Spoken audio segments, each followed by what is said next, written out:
video, I will quickly go over some of the two remaining questions for the kind of Phrygianism that Campbell's revised Frege puzzle arguments suggest.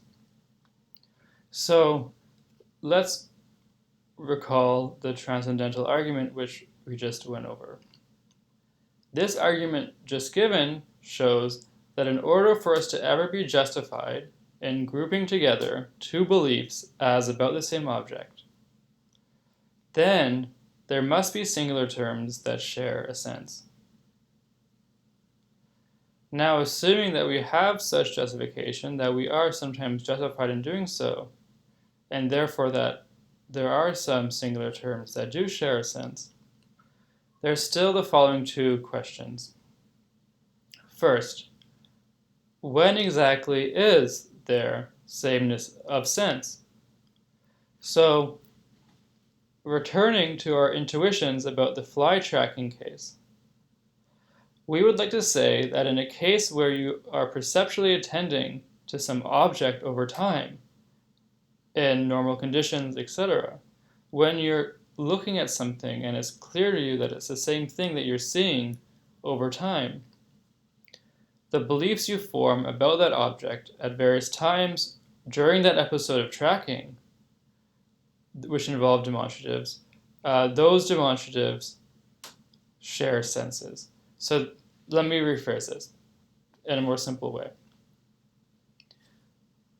It's intuitive to us that when we're perceptually tracking an object, the demonstratives we use during that episode to talk about that object do share sense. So the question is, how is that so? For Campbell's transcendental argument only show that there have to be singular terms. There have to be some singular terms that share sense.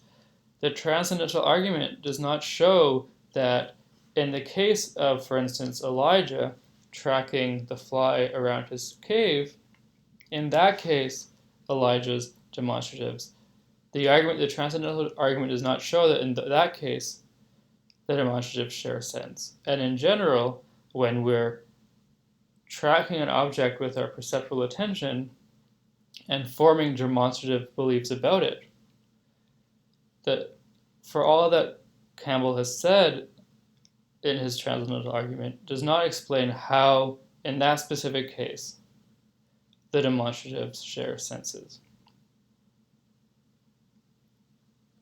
So, just because we know that there must be sameness of sense,